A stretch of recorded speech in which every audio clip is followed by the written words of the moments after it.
kan, yang bisa bermanfaat buat lingkungan sekitarnya. Nah, terus yang terakhir, dia juga harus bisa menumbuhkan ekonomi di Indonesia gitu. Jadi penilaian kewirausahaan itu juga poinnya juga tinggi bagi Kemdikbud. Nah, ini adalah gambaran sederhana kalau kalian masih berpikir bahwa Mapres itu cuma yang juara satu gitu.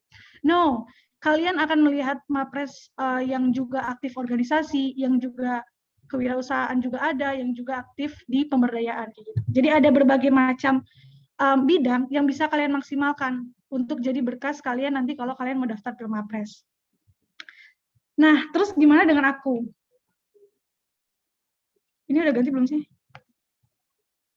Belum ya? Oke. Nah, terus gimana dengan aku, berkas aku yang aku submit di Pilmapres itu?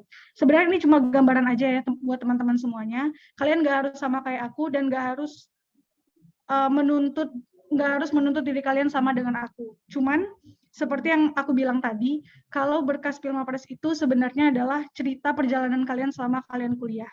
Nah, gimana caranya supaya cerita perjalanan kalian itu bisa dilihat oleh kampus dan kemudian kalian bisa menang Pilmapres? Itu adalah sesimpel be the best version of you.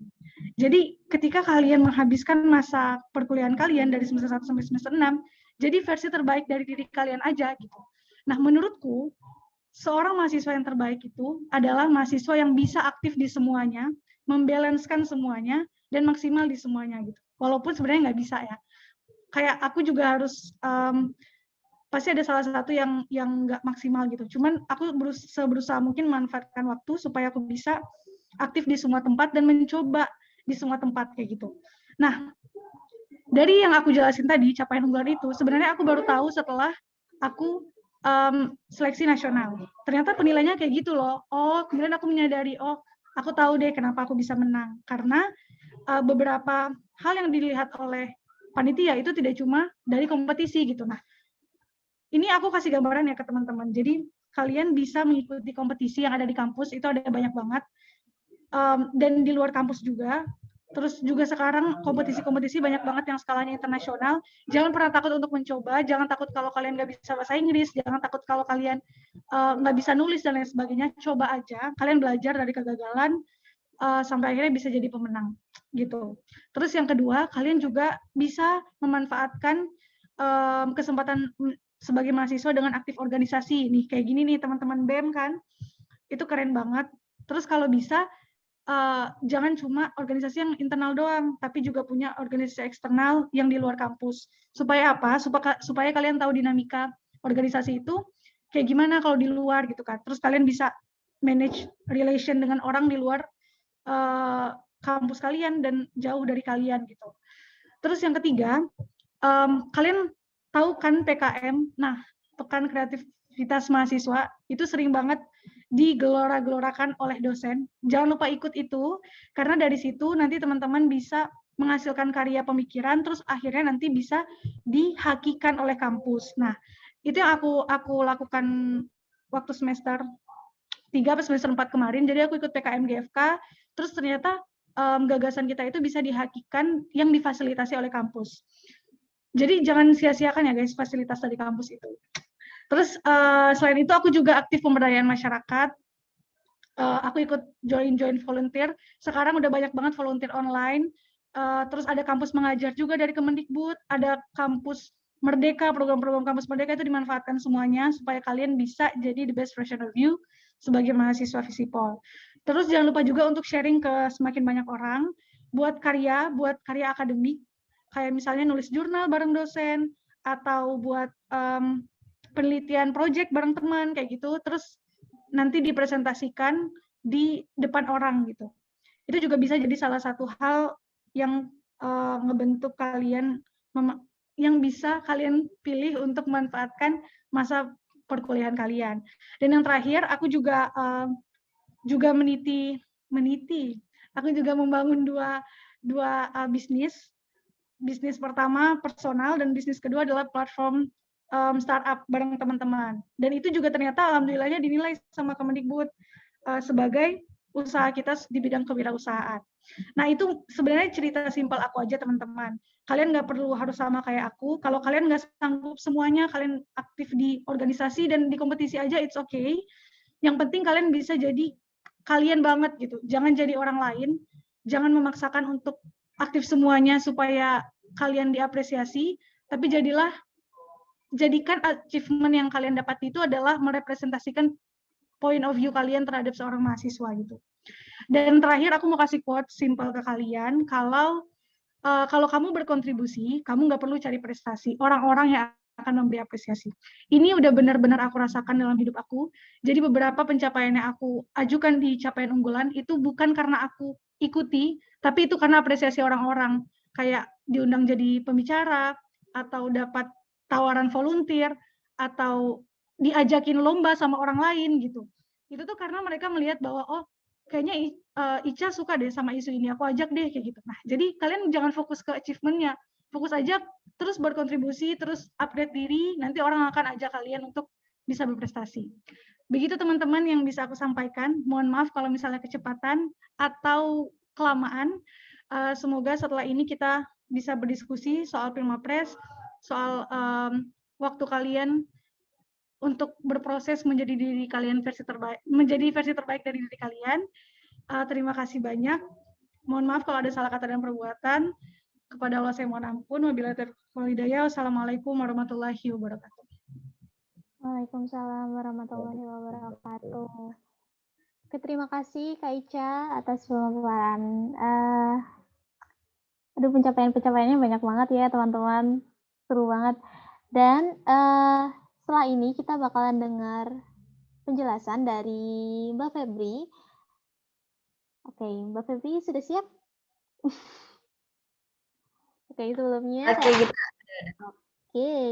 sebelumnya saya akan bacakan sedikit CV dari beliau. Febriana Andiani Putri merupakan mahasiswi di International Government angkatan 2018 asal dari Sulawesi Selatan, Luwu Timur.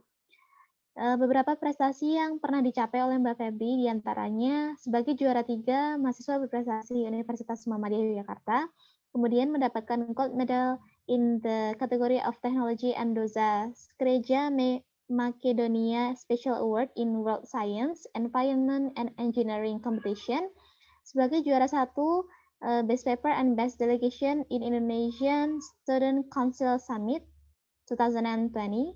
Kemudian beliau juga tergabung di beberapa organisasi dan menjabat sebagai Ketua Umum Visipol Research Club UMY, kemudian sebagai anggota Forum Mahasiswa Luwu Timur Yogyakarta, kemudian sebagai anggota Media Komite Independen Sadar Pemilu, dan sebagai anggota Himpunan Mahasiswa Islam MPO Visipol UMY. Oke, itu tadi beberapa pencapaian dan prestasi dari Mbak Febri. Kemudian selanjutnya langsung saja kita dengarkan penjelasan dari Mbak Febri. Silakan Mbak Febri. Oke, terima kasih Gita. Sebelumnya saya minta tolong ke Alia untuk bantu share screen, share PowerPoint-nya. Oke.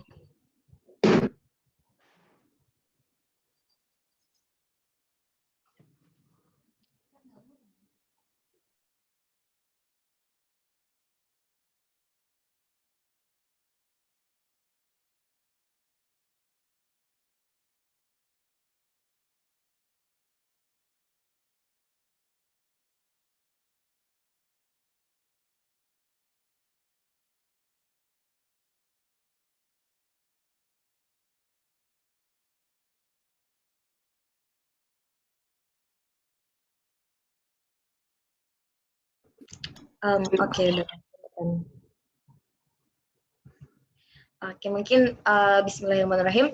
Assalamualaikum warahmatullahi wabarakatuh. Waalaikumsalam warahmatullahi wabarakatuh. Baik, selamat malam teman-teman semua. Sebelumnya saya ingin mengucapkan terima kasih banyak kepada teman-teman. Malam ini ada sekitar 33 partisipan yang menghadiri ruangan Zoom. Nah, sebelumnya juga saya mohon maaf karena memang acaranya boleh dibilang sedikit mendadak karena kita memang harus roadshow ke berbagai fakultas untuk memasifkan terkait dengan komunitas mahasiswa berprestasi ini. Mungkin sedikit cerita dulu ya. Kalau tadi Ica sudah menceritakan bahwa dia itu telah mengetahui mahasiswa berprestasi itu dari semester 1 dan sudah mendapatkan informasi-informasi dari senior. Mungkin saya ingin sedikit bercerita, justru mahasiswa berprestasi pada awalnya adalah hal yang sangat asing bagi saya. Mungkin kebanyakan dari teman-teman tidak mengetahui apa sih mahasiswa berprestasi itu. Dan itu saya juga pada waktu masih maba semester 2, 3 itu belum mengetahui. Saya baru tahu kalau ada yang namanya mahasiswa berprestasi itu pada tahun 2020, tahun lalu. Itu pun karena ada beberapa senior yang mengikuti mahasiswa berprestasi ini dan kebetulan saya melihat beritanya di salah satu snapgram mereka. Kemudian saya bertanya, apa sih mahasiswa berprestasi ini? Dan jujur pada waktu mengetahui itu, yang masuk Mapres orang-orang keren sih, orang-orang yang punya segudang prestasi, terus juga punya banyak banget kontribusi di organisasi dan lain-lain. Dan itu pada awalnya membuat saya, aduh, ini kayaknya saya nggak bakalan pernah bisa nih. Walaupun pada waktu itu saya punya harapan pengen bisa melihat orang-orang yang berdiri depan podium waktu itu dan mempresentasikan gagasan mereka dengan sangat keren dan wah gila, ini kayaknya emang benar-benar persiapan mereka matang banget nih. Dan pada waktu itu saya baru tahu ketika semester 4. Jadi menurut saya kayaknya sudah terlalu telat gitu jika saya baru mau mempersiapkan dan lain-lain. Nah, mungkin bisa di next dulu.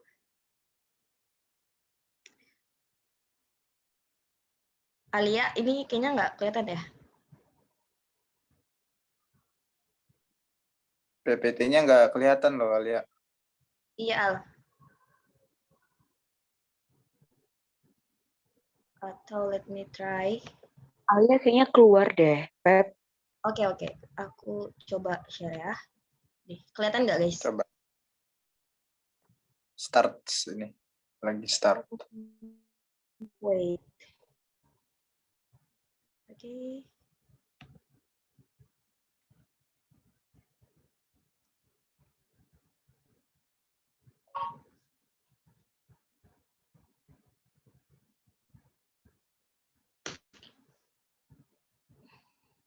Oke, mungkin saya lanjut. Nanti Gita tolong kalau misalnya udah sisa 1 menit dikasih tahu ya. Oke, sambil nunggu saya lanjut lagi ya, guys. Tadi itu, setidaknya saya belum tahu nih Mapres itu apa pada awalnya. Kemudian setelah berjalannya waktu, sering berjalannya waktu, saya ditawari oleh salah satu senior. Ayo Febri, besok kita daftar ya mahasiswa berprestasi. Dikasih tahu informasinya dan lain-lain. Dan waktu itu saya menolak untuk mendaftar mahasiswa berprestasi karena merasa saya tidak pantas melihat sepak terjang teman-teman dari universitas lain yang boleh dikatakan ajang-ajang internasional mereka itu sangat banyak dan posisi pada waktu itu saya belum ada sama sekali event-event atau kegiatan ataupun lomba yang bertaraf internasional. Jadi merasa udah kalah duluan nih. Kemudian tapi karena terus dikasih dorongan pada waktu itu, terus dikasih support, akhirnya saya memberanikan diri untuk mendaftar. Nah, dari singkat perjalanan itu, saya menyusun KTI, memberikan sertifikat yang selama ini telah saya dapatkan. Saya banyak belajar, teman-teman, dari mahasiswa berprestasi. Saya banyak belajar dari teman-teman Mapres dari berbagai fakultas. Saya banyak belajar teman-teman Mapres tahun sebelumnya, tahun 2019, 2016, 2017, dan ini yang saya dapatkan. Pertama adalah kenali diri kita sendiri. Jadi pada waktu itu, kenapa saya merasa kenapa saya waktu itu insecure ya istilahnya. Kenapa saya merasa saya nggak bisa gitu untuk bersaing dengan teman-teman lain. Karena pada waktu itu saya yakin saya belum mengenal diri saya sendiri. Saya nggak tahu pada saya ini sebenarnya memiliki kemampuan gitu. Bukan berarti kita overconfidence ya, tapi untuk mengenali diri sendiri itu perlu, karena yang tahu diri kita, yang tahu kemampuan kita adalah diri kita sendiri gitu loh. Meskipun ada orang tua yang benar-benar memperhatikan kita ataupun keluarga yang lain, tapi yang tahu benar-benar batas kemampuan kita adalah diri kita gitu. Jadi pada waktu itu selama proses perjalanan untuk menjadi seorang mapres, saya belajar di sana. Oh, ternyata saya bisa gitu. Cuman saya belum tahu diri saya pada waktu itu. Nah, sehingga salah satu faktornya adalah karena lingkungan. Jadi jika pada waktu itu saya tidak disupport oleh lingkungan saya, dan jika pada waktu itu tidak ada dorongan dari berbagai teman-teman di luar sana, saya yakin sampai hari ini mahasiswa yang bernama Febriana itu tidak akan pernah menjadi mahasiswa berprestasi Visipol ataupun Universitas Muhammadiyah Yogyakarta. Dan pada waktu itu saya sangat sadar betul bahwa wah, ternyata lingkungan ini benar-benar menjadi faktor penentu gitu. Sehingga saya sangat bersyukur pada waktu itu karena lingkungan yang saya dapatkan adalah lingkungan yang sesuai sama bakat saya. Kemudian lingkungan yang benar-benar mendorong saya untuk bisa naik gitu. Nah, semenjak itu ada beberapa hal yang saya sadari.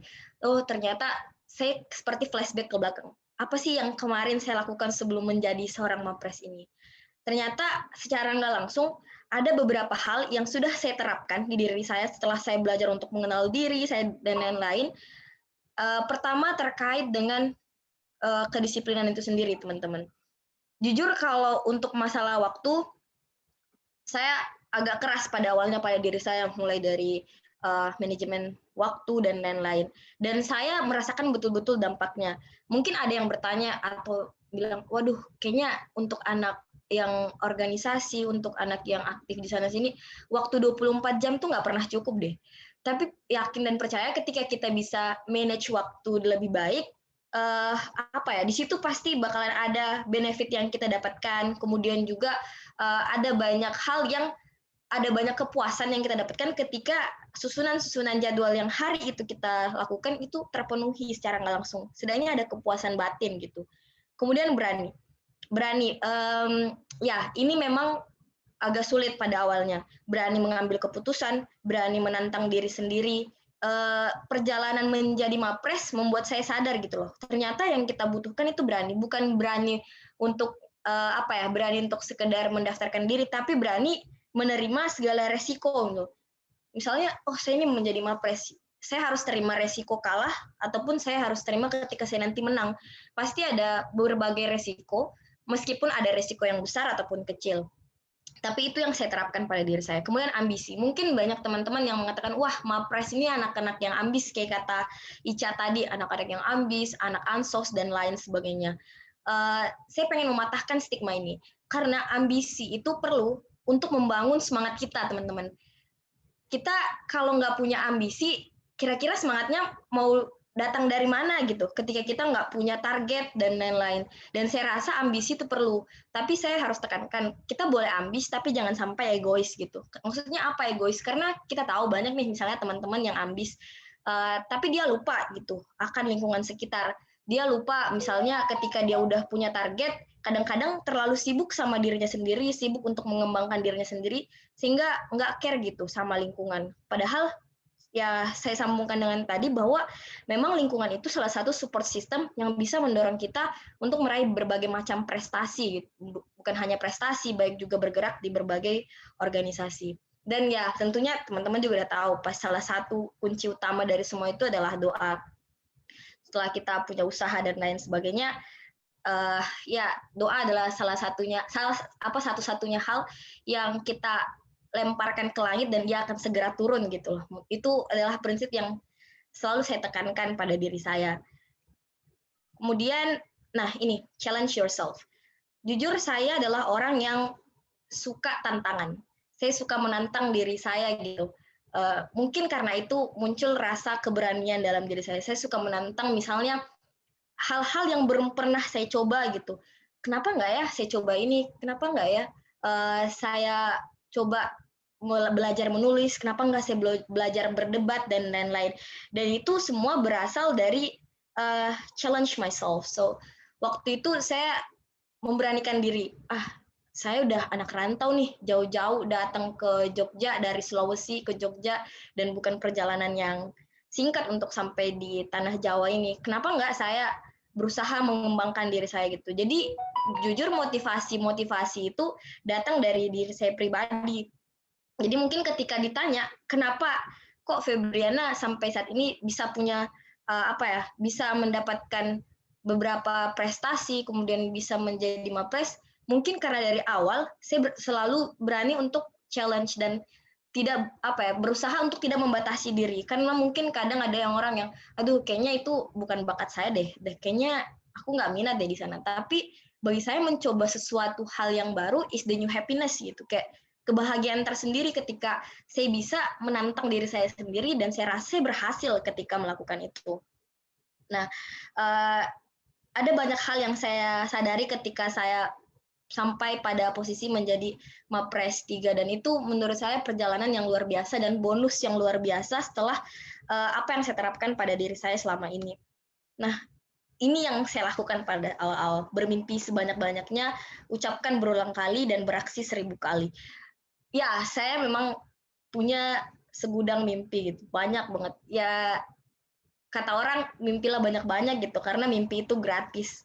Tapi mimpi itu nggak mungkin bisa dicapai kalau kita nggak ada komitmen, kalau kita nggak ada ambisi, konsistensi di dalamnya gitu. Makanya kadang untuk membangun mimpi itu saya ucapkan gitu, oh besok saya harus menang, saya menang. Bukan berarti saya memaksa diri saya, tapi secara langsung itu yang terpaten dalam otak saya, dan itu yang secara nggak langsung doa yang saya ucapkan, dan ketika ingin mencapai hal tersebut, maka saya harus memiliki aksi dong. Dan aksinya itu ya pertama sering banyak mencari informasi, terus juga tidak pasif, dan secara nggak langsung orang akan melihat ini. Benar kata Ica tadi, kita nggak usah ngejar terlalu target menang dan lain-lain, tapi ketika orang sudah mengetahui kemampuan kita, secara nggak langsung kita tuh yang bakalan dipanggil loh. Misalnya beberapa pengalaman kayak gini, Feb, ayo besok ikut lomba ini,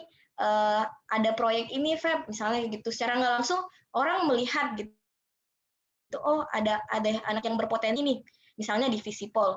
Dan suatu kesyukuran teman-teman, Visipol 2 tahun berturut-turut itu memegang mahasiswa berprestasi juara 1 dan juara 3 gitu loh. Kenapa tidak tahun ini atau tahun depan kita meraih Mapres 1, 2, 3, why not? Ya kan, gimana? Amin ya Allah. Mantap. Nah, Amin. Tahun depan FAI BTW. Amin. Visipol juga. Itu yang saya harapkan gitu loh. Jadi posisi kedua ini kenapa nggak bisa diisi sama anak Visipol? Selalu 1 dan 3, dan itu 2 tahun berturut-turut. Ayo misalnya teman-teman, saya sangat support gitu teman-teman yang mau nantinya belajar, atau ayo gitu kalau kita mau diskusi. Di sini ada angkatan 20, 19 mungkin. Waktu kalian nggak ada waktu terlambat teman-teman. Seperti saya baru tahu 1 tahun lah, malah ada yang Hamin 1 hari untuk mempersiapkan segala dokumen, tapi dia bisa menjadi Mapres gitu. Jadi nggak ada waktu terlambat teman-teman. Kalau misalnya memang nanti kalian serius nih di Mapres, ayo sama-sama kita siapkan dari sekarang. Dan besar harapan dari saya, Ica, juga Soekarno, itu benar-benar teman-teman dari Visipol lagi-lagi bisa menduduki juara itu, dan tidak hanya sampai universitas gitu, sampai nasional bahkan. Nah itu sebenarnya harapan kami, makanya kenapa ada roadshow ini dan lain-lain, sehingga banyak persiapan yang bisa kita lakukan, sehingga kita bisa menghancurkan stigma kalau swasta itu bisa loh melawan negeri. Karena terbukti kita melihat hari ini banyak teman-teman di UMY yang bahkan sampai ajang internasional itu juara 1 loh. Dan itu bukan dari UGM, bukan dari UI, tapi dari Universitas Muhammadiyah Yogyakarta yang ada di Bantul, teman-teman. Yang nggak tahu ya, kita berada di pelosok ya, tapi secara nggak langsung itu membuktikan bahwa wah ternyata nggak ada batasan untuk setiap orang yang memang mau dan punya niat untuk menjadi be the best versions of them, kayak gitu sih.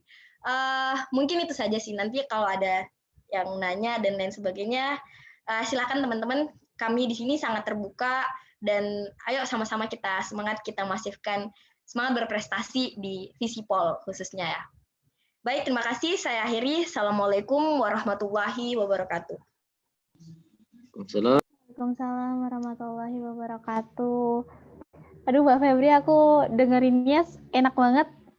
Itu tadi ya teman-teman perjalanannya Mbak Febri dari awal nggak berani apa-apa, kemudian tiba-tiba diajakin, disupport sama lingkungannya, dan sekarang bisa dapat gelar juara 3 Mapres Universitas Muhammadiyah Jakarta.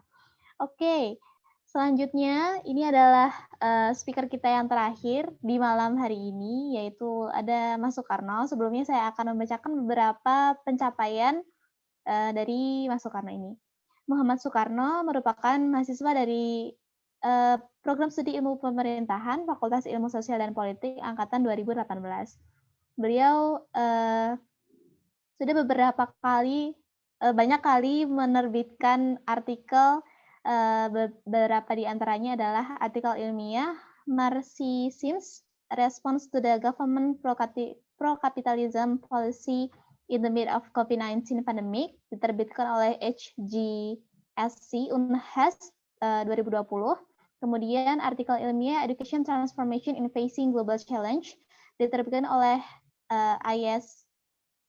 ISCOHI UMY 2020. Kemudian artikel ilmiah Analisis Pengembangan Potensi Desa berbasis IDM, Studi Kasus Desa Ponggok, Kecamatan Palon Harjo, Kabupaten Klaten.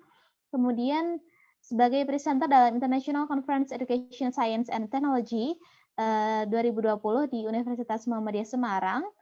Kemudian sebagai presenter dalam Seminar Nasional Pendidikan Sultan Agung II di Universitas Islam Sultan Agung 12 Januari 2021. Kemudian sebagai presenter dalam International Conference in Education Science and Technology di Universitas Ronggolawe Tuban.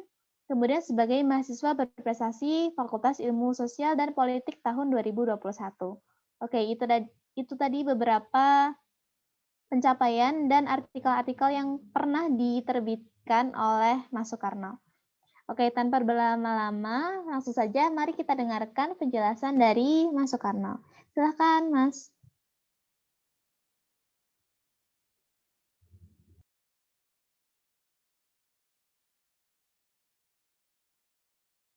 Sudah terlihat belum ya PPT saya?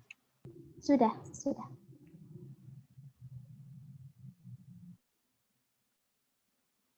Baik, sebelumnya Assalamualaikum warahmatullahi wabarakatuh. Perkenalkan, saya Muhammad Soekarno, saya mahasiswa Ilmu Pemerintahan Angkatan 2018. Baik, malam hari ini saya ingin mencoba sharing-sharing terkait dengan pengalaman ataupun experience saya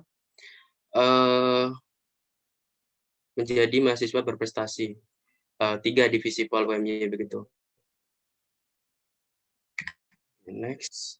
Oke, teman-teman sekalian, ini merupakan 3 indikator fundamental begitu ketika kita sudah duduk ataupun berstatus menjadi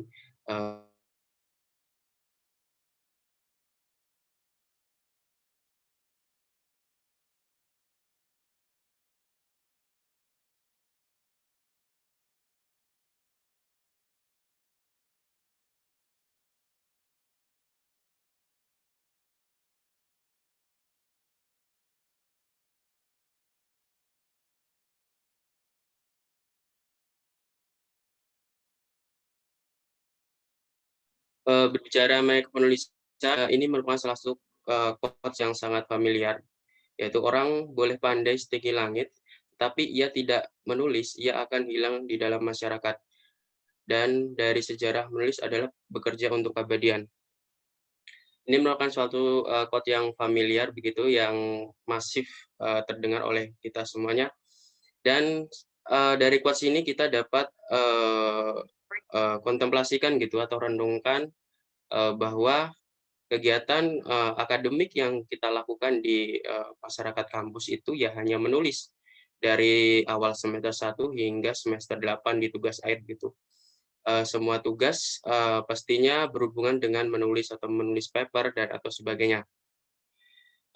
Dari hal tersebut saya ingin coba tarik kemanfaatan misalkan tulisan saya Dan saya juga berprinsip bahwa tulisan yang saya buat itu ataupun riset yang saya buat itu tidak hanya tertumpuk pada tugas dosen saja.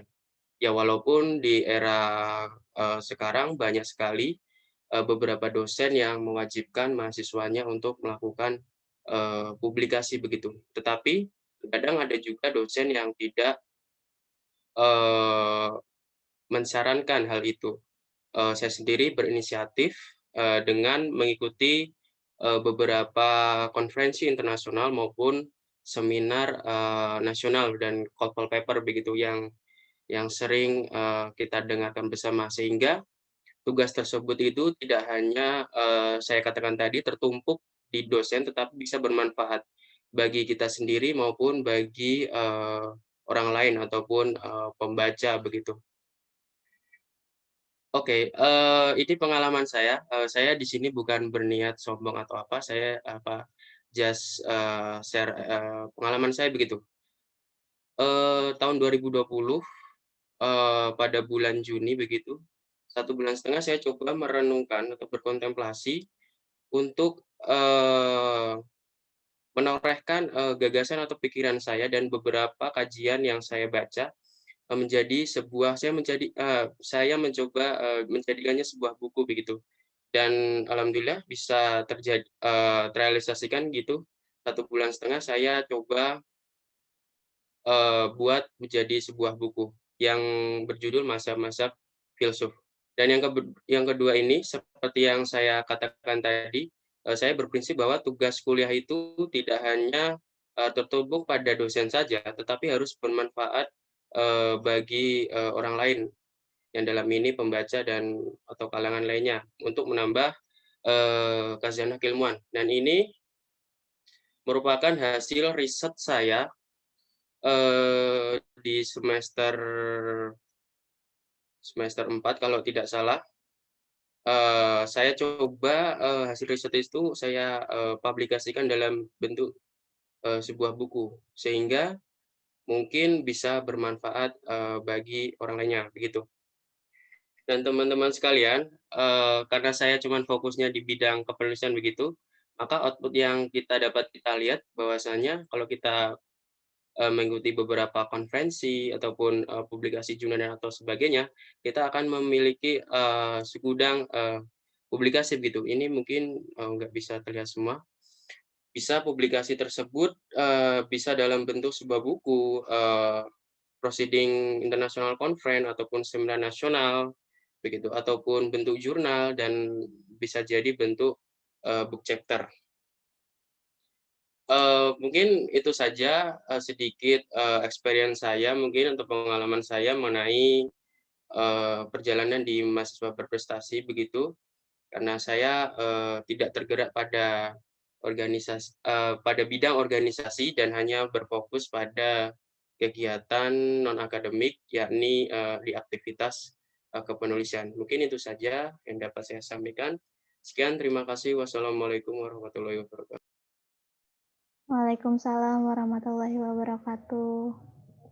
Terima kasih Mas Soekarno atas penjelasannya yang luar biasa. Oke teman-teman, itu tadi 3 pembicara yang luar biasa yang kita punya di malam hari ini. Kemudian selanjutnya teman-teman dari Visipol dipersilakan untuk memberikan pertanyaan kepada ketiga speaker kita pada malam hari ini, atau mungkin ada yang mau sharing tentang pengalaman dan berdiskusi dengan 3 speaker kita yang luar biasa ini.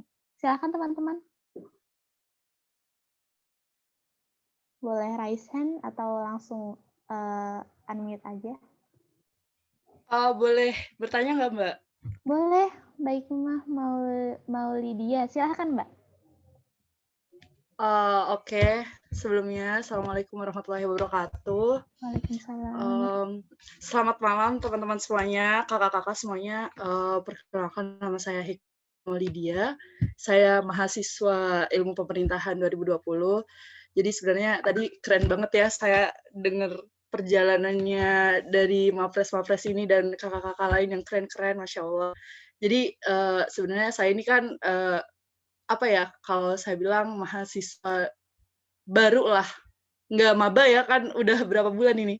Jadi mahasiswa yang masih kadang bingung kita mau berproses di mana atau mungkin kita masih apa ya bingung mau menginjakkan kaki di mana gitu. Jadi awal sebenarnya kakak-kakak untuk mahasiswa seperti saya, gimana sih tipsnya untuk kita lebih mengenal atau kita mencari prestasi yang nanti bakal apa ya akan membawa kita ke mahasiswa berprestasi itu.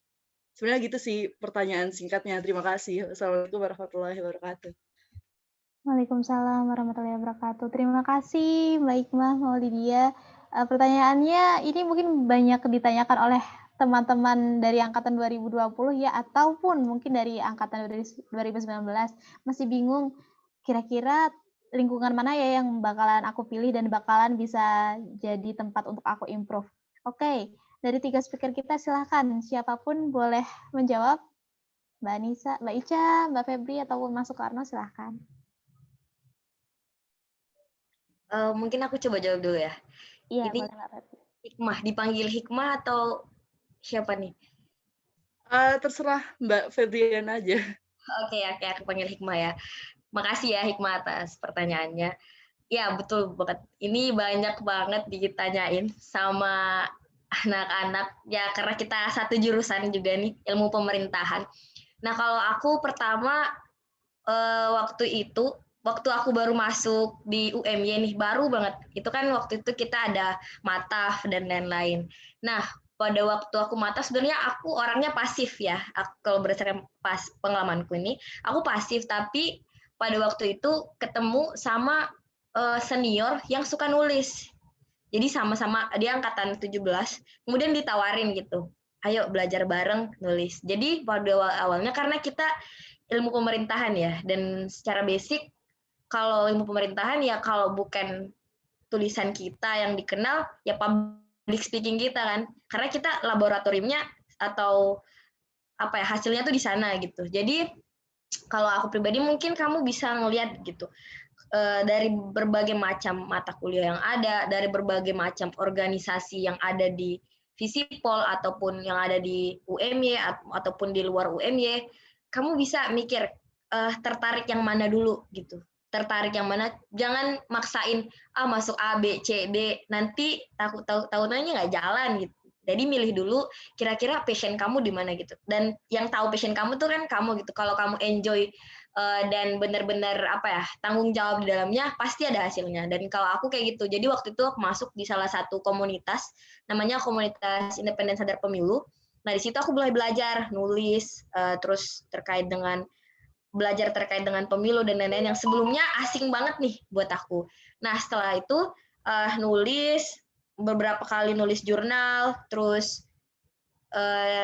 tergabung di organisasi kepenulisan, kemudian organisasi debat. Nah, secara nggak langsung aku menemukan passionku di sana. Di sana aku baru dapat, jadi aku masuk dulu, baru sadar passion, oh ternyata passionku di sini gitu. Dan memang nggak bisa dipaksain ketika misalnya kamu merasa, aduh salah organisasi nih. Menurutku ya, nggak masalah, kamu nggak terlalu fokus di sana, yang penting tanggung jawabnya diselesaikan dulu. Karena kan kita kadang bingung, misalnya udah terlanjur masuk organisasi ini dan ternyata memang nggak cocok di sana. Tapi as long as you can finish, kontribusimu di sana itu tetap harus ada. Jadi kalau misalnya ditanya, aku harus ngapain dulu? Ya benar-benar kamu harus coba dulu semua, baru bisa dapatkan, oh aku passionnya di sini nih. Dan ketika kamu gagal satu kali, bukan berarti kamu nggak bakalan menang gitu. Karena dulu jujur aku yakin teman-teman mapres di sini juga nggak langsung menang, pasti gagal dulu baru bisa dapat menangnya gitu loh. Dan aku bilang jangan takut gagal, atau bisa dibilang takut gagal itu nggak apa-apa, karena ketika kamu takut gagal, kamu pasti bakalan mencari cara biar bisa menang gitu ya. Jadi jangan membatasi diri tadi, coba aja dulu semuanya. Jadi nanti baru dapat jawabannya setelah pasti kamu melalui proses itu. Itu sih hikmah, saya balikan ke Gita. Thank you. Oke, Mbak Febri, terima kasih jawabannya yang sangat luar biasa. Oke, mungkin Dari Mas Soekarno atau Mbak Ica, ada yang mau menambahkan? Oke, aku mau menambahkan. Suaraku kedengeran kan ya? Kedengaran Mbak Ica? Ya, aku mau menambahkan dikit. Benar tadi katanya Febri, kalau coba semua dulu yang bisa dicoba. Soalnya aku dulu pas dari semester 1, itu aku benar-benar coba semuanya. Bahkan nggak cuma organisasi atau lomba, tapi aku juga sampai semua fasilitas kampus tuh aku coba. Aku main ke Amkor tiap hari, itu hampir tiap hari. Aku nyoba. Nanti kalau misalnya kalian udah offline, atau sebenarnya kalian bisa ikuti di Instagram. Kalian cari nih di search Instagram tuh UMY gitu. Nanti akan muncul akun-akun yang di bawah UMY kayak Amkor UMY, SAC UMY, dan lain-lain. Dulu aku semester 1 aku coba semuanya itu. Jadi benar katanya Febri, coba dulu yang bisa kamu coba semuanya. Terus yang kedua, perluas jejaring. Jadi jangan takut untuk nanya ke cutting, itu jangan banget sumpah. Jadi kalian tuh harus tahu ya, cutting itu adalah gudang informasi. Nah, terus mereka ya udah kalau sekali 2 kali kalian tanya tapi mereka yang tertutup, itu kan hanya 1-2 cutting doang. Tapi banyak cutting yang terbuka untuk share ke kalian. Terus juga jejaringnya jangan cuma sama teman-teman satu jurusan, tapi juga jurusan lain, bahkan ke dosen. Jangan takut ke dosen gitu loh, asalkan tetap sopan kalau misalnya nanya sesuatu, atau kalian misalnya nanya, bahkan nanya, Bapak lagi ada riset apa, kalau misalnya kalian tertarik, mungkin kalian bisa join risetnya gitu. Jadi jangan takut untuk memperluas jejaring, jangan takut untuk bertanya, dan ya tanya aja semua yang kalian nggak tahu gitu. Kalau kalian nggak tahu tuh jangan dipendam gitu, dicari tahu jawabannya. Sampai akhirnya nanti kalian bisa nemu deh passion kalian tuh di mana, kalian tertarik di mana. Itu sih tambahan dari aku. Thank you Hikmah pertanyaannya. Oke, Mbak Ica, terima kasih atas sarannya. Mas Soekarno mungkin ada tambahan? Ya mungkin kalau dari saya mungkin lebih kenali potensi diri dari Mbak Hikmah sendiri seperti yang Mbak Feby tadi sebutkan. Kalau kita di ilmu pemerintahan itu outputnya mungkin ada 2, yaitu kalau nggak public speaking itu ya dalam bentuk karya tulisan, artikel ilmiah ataupun jurnal begitu. Maka Mbak Hikmah itu kenali potensi diri sendiri. Misalkan saja Mbak Hikmah ini suka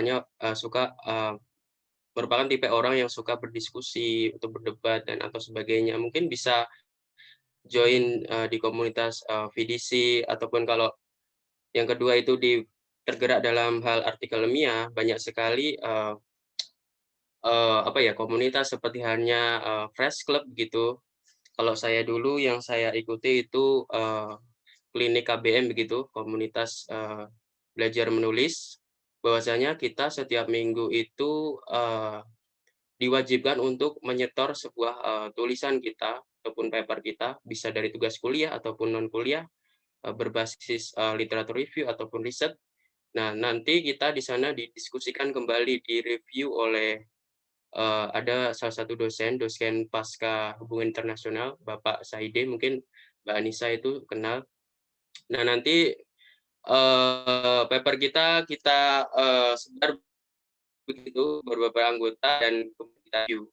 Dan juga mungkin Mbak Hikmah kalau tertarik di penulisan, ada UKM apa ya, saya lupa, di UKM di UMY itu yang tergerak di penulisan begitu, yang berbasis riset. Juga di ilmu pemerintahan kan sekarang ada kebijakan baru itu, kata Mas Sakir, apa sih, Pep? Yang kepenulisan dari tim riset gitu ya?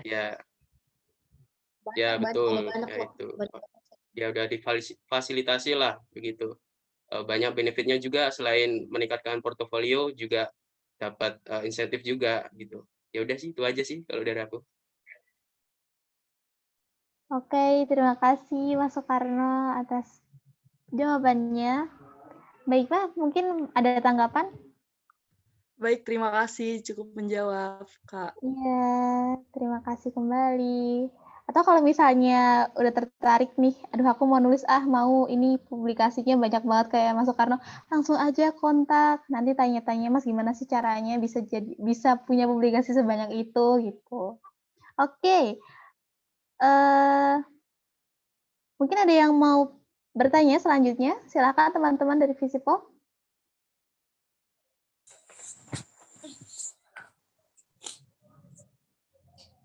Oke, ada yang di chat nih, sebentar.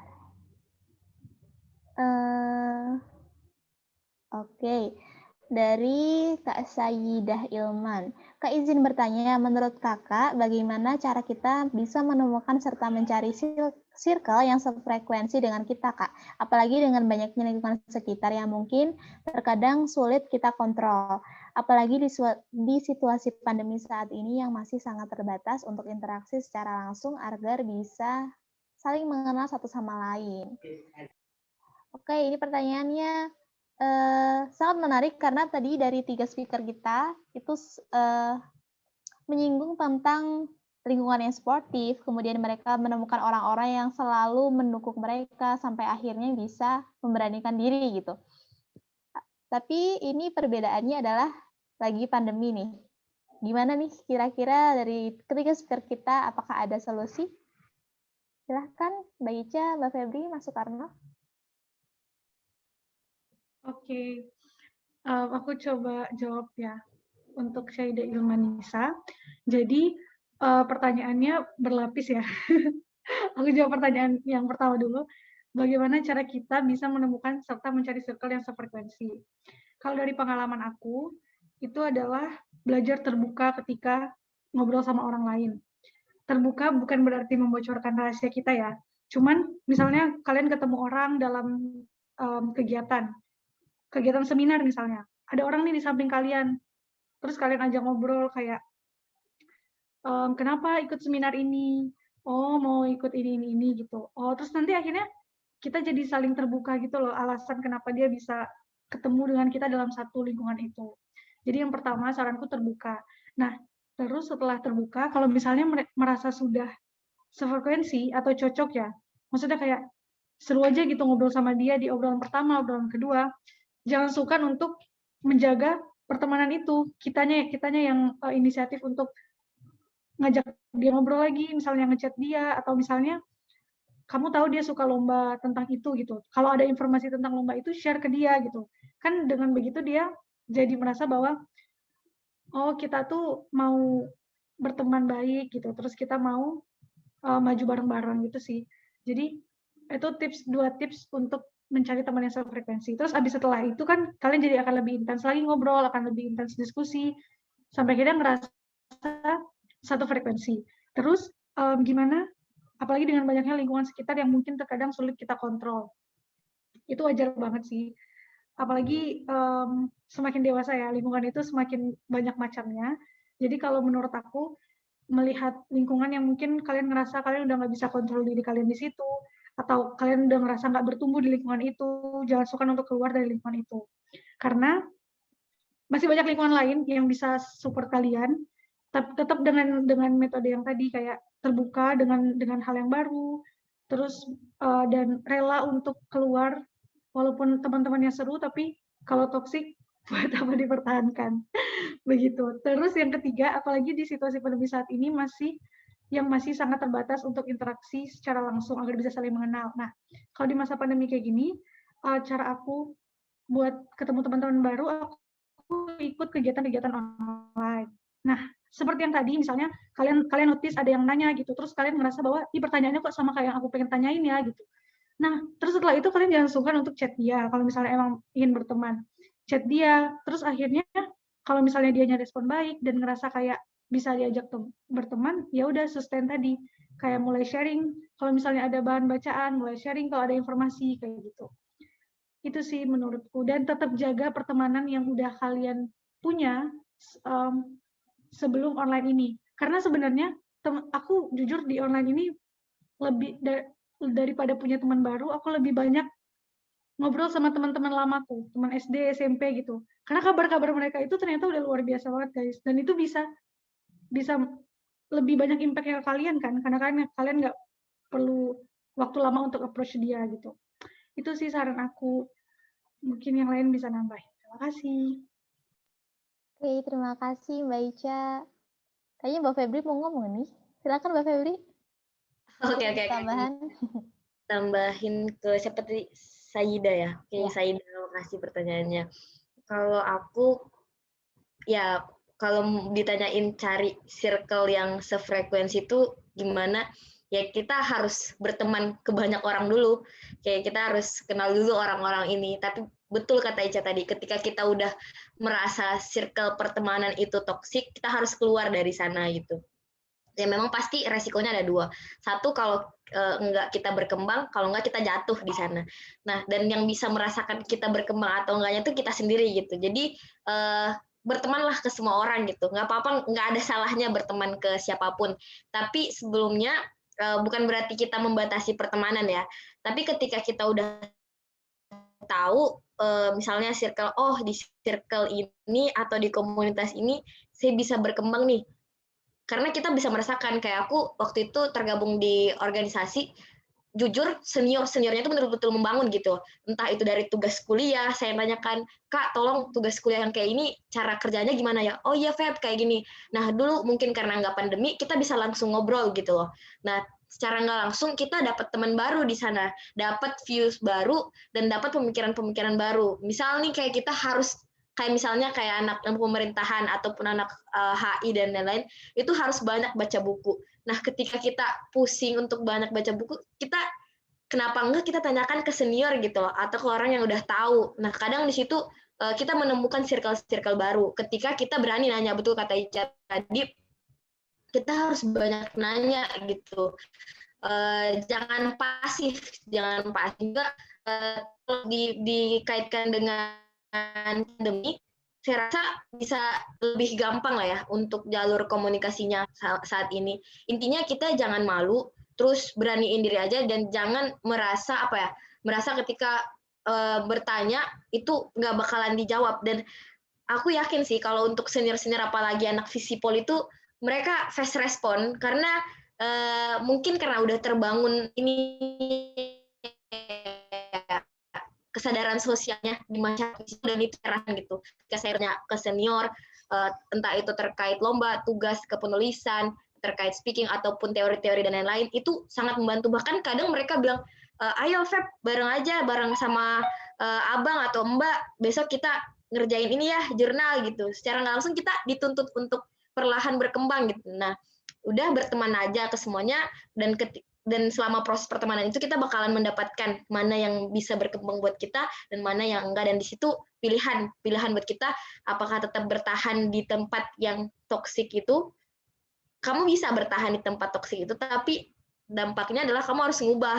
Tapi ketika kamu nggak bisa, harus keluar dari sana. Dan ketika kamu dapat tempat yang udah nyaman, terus karena bisa membuat kamu berkembang, itu pertahanin di sana, karena itu salah satu jalan yang ditunjukkan buat kamu meraih banyak mimpi-mimpimu secara nggak langsung. Itu sih. Thank you. Tadi Sayyidah, semangat terus ya. Oke Mbak Febri, terima kasih banyak jawabannya. Mungkin Mas Soekarno ada tips atau mungkin sharing pengalaman tentang gimana caranya untuk menemukan circle yang cocok? Silahkan Mas. Saya sendiri, circle saya juga nggak banyak sih sebenarnya, karena saya mahasiswa yang tertutup. Beda seperti mungkin Febri sama Sofia begitu, yang ya interaksi keluarnya banyak gitu. Kalau menurut saya itu lebih ke komunikasi yang terbuka aja sih. Dengan komunikasi terbuka, baik itu benar tadi kepada kakak tingkat, ke dosen, dan ke lingkungan sekitar, sehingga kita bisa dapat ataupun meningkatkan potensi di sana begitu. Misalkan saja ketika kita dekat sama anak organisasi, mungkin kita bisa ditawarin ini itu dan atau sebagainya. Dan kemudian kalau kita dekat sama dosen, mungkin kita bisa join penelitian bareng atau dan sebagainya. Begitu sih kalau saya, itu saja. Oke, terima kasih Mas Soekarno. Jadi dari 3 speaker kita tadi sama ya jawabannya. Kita harus terbuka gitu sama orang lain. Jadi kayak semacam ngirim sinyal. Orang lain nggak akan tahu kalau misalnya kita nggak mengutarakan apa yang kita interest at gitu. Kayak gitu, terima kasih Mbak Sayyidah atas pertanyaannya. Satu pertanyaan lagi teman-teman, silahkan. Bisa langsung unmute mic-nya.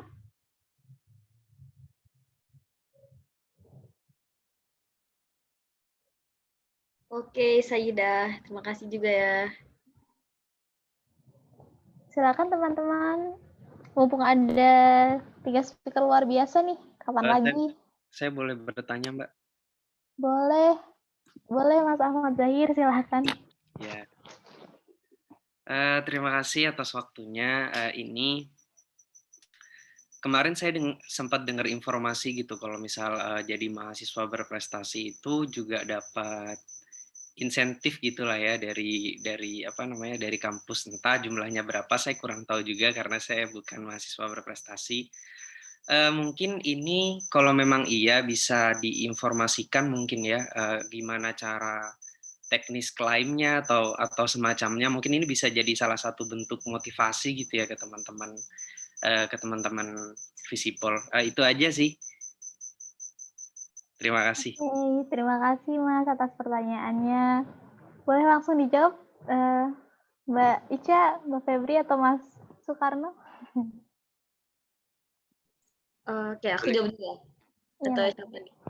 Kalau sebenarnya untuk dapat insentif atau cashback lah ya, aku bilangnya cashback sih dari kampus, itu nggak harus jadi mapres sih. Nggak, memang ada insentif yang didapatkan ketika kita menjadi juara dan beberapa hal lainnya.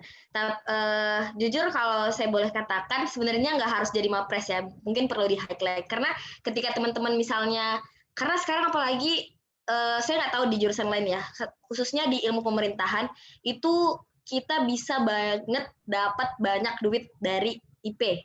Pertama, ketika kita menang lomba itu kita bisa klaim, dan cara klaimnya kita tinggal bikin ini apa sih, LPJ gitu, dengan menukarnya dengan sertifikat lomba.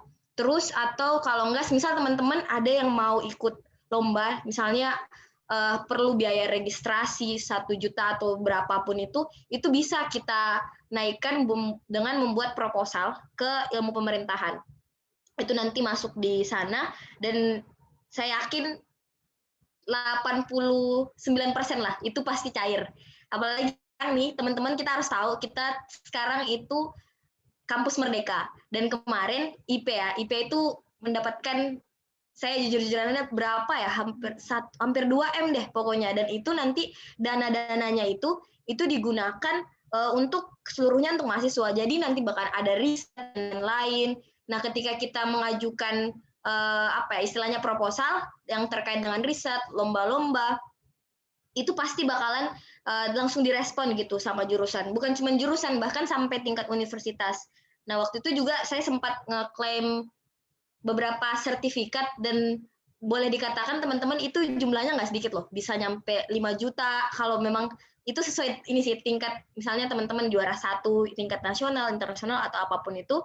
Dan setidaknya kita dapat cashback gitu. Jadi kenapa saya bilang cashback, karena kita tetap membayar kan ke kampus, tapi secara nggak langsung kita bisa dapat lagi nih duit kita balik nih dengan cara berprestasi tadi, dengan cara menang-menang lomba. Bahkan dari pengalaman saya, meskipun kita nggak menang kemarin nih, saya jujur kemarin saya sempat ikut conference internasional, itu saya nggak menang, cuman jadi pemakalah pembicara, dan itu dari prodi langsung ngasih ini Feb sekian dari prodi sebagai uang capek lah istilahnya. Padahal kita nggak ada juara sama sekali, cuman karena kita ikut ajang internasional itu dengan bermodal nulis dan ngomong, itu langsung dapat duit dari prodi, terus bisa diklaim di fakultas, di univ, dan itu kayaknya sumber kebahagiaan bagi mahasiswa gitu ketika dapat duit.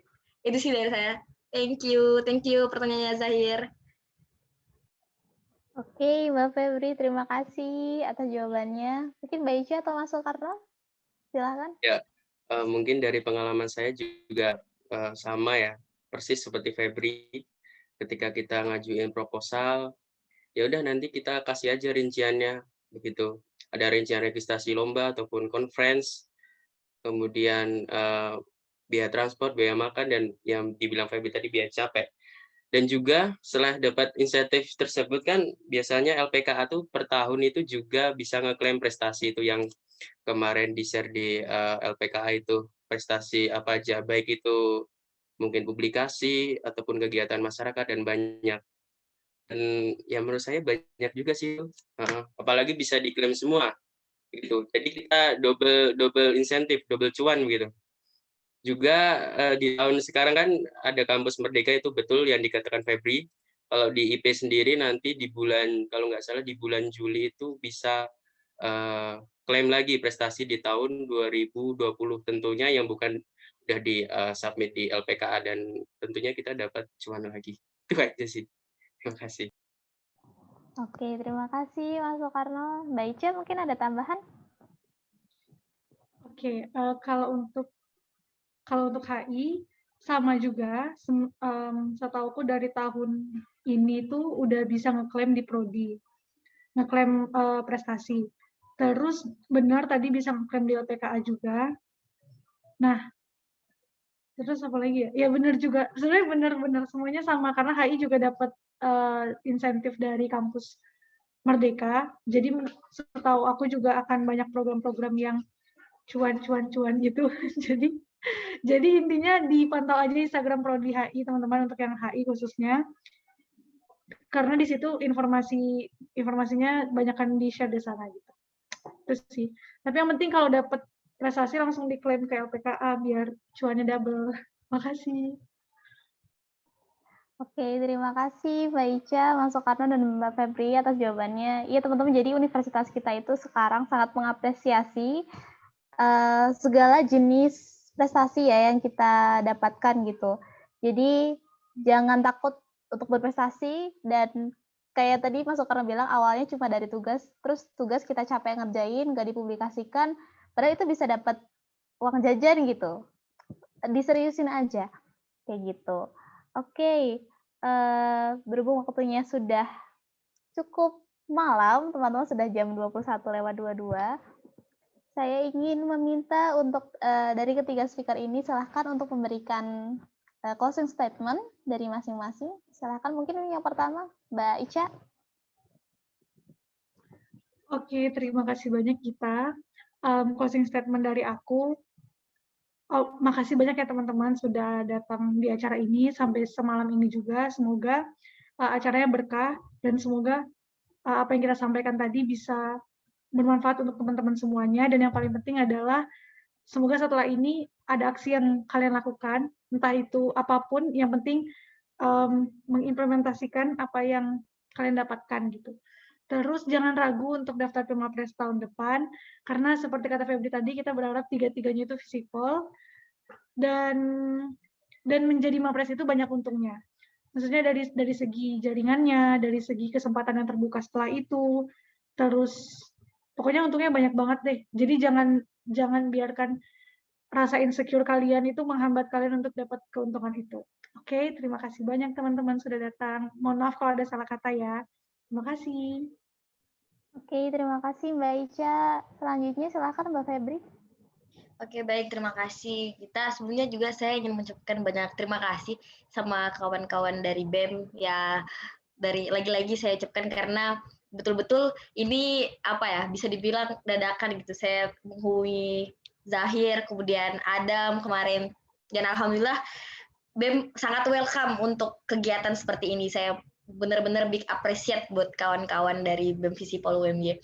Nah, untuk teman-teman, betul, saya berharap setelah ini tidak hanya berhenti di acara ini malam ini, tapi teman-teman dapat banyak insight baru, banyak dapat motivasi baru lagi, meskipun kita di tengah pandemi dan sekarang lagi ketat-ketatnya terkait masalah COVID, itu tidak menghalangi sama sekali teman-teman.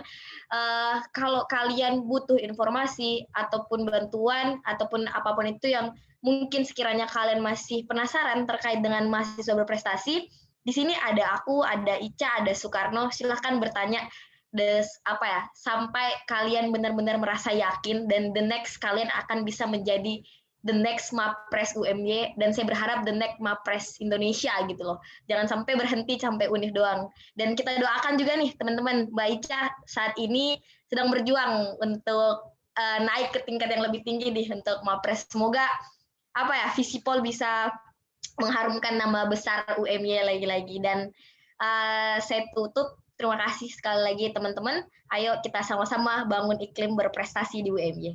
Thank you. Kita kembalikan. Oke, terima kasih Mbak Febri. Yang terakhir dari Mas Soekarno, silahkan Mas. Baik, terima kasih. Kalau dari saya, teruslah aktivitas secara produktif.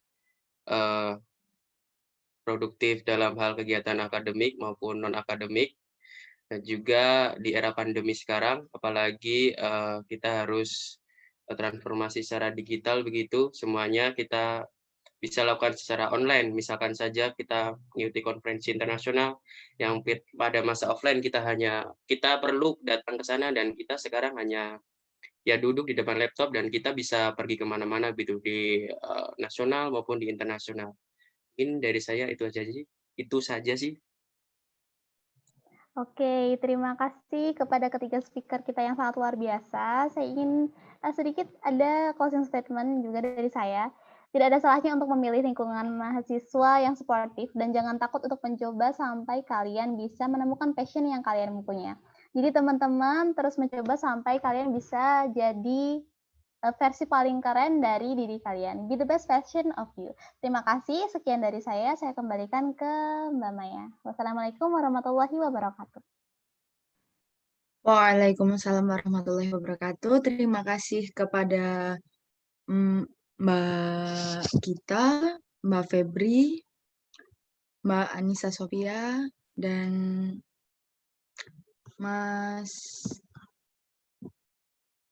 Soekarno. Dan pemaparan dan diskusi yang luar biasa ya pada malam hari ini, sehingga kita bisa mendapatkan banyak bekal yang bisa kita aplikasikan untuk kita ke depannya. Baik, sebelum kita mengakhiri acara pada malam hari ini, izinkan kami mendokumentasikan kegiatan pada malam hari ini. Dimohon kepada teman-teman dan hadirin sekalian untuk menyalakan kameranya.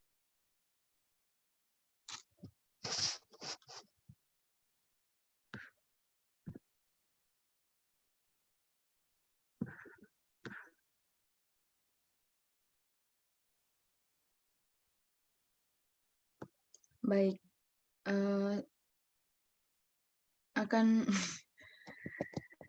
akan ditunggu selama berapa menit ini kira-kira, Kak? Bentar.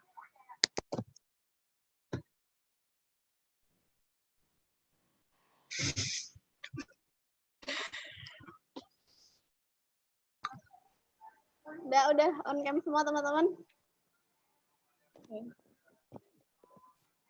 Oke, 1, 2, 3.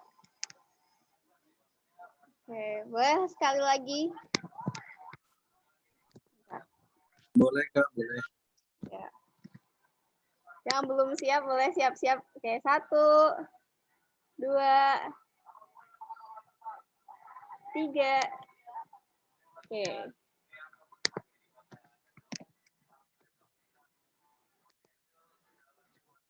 Oke, udah.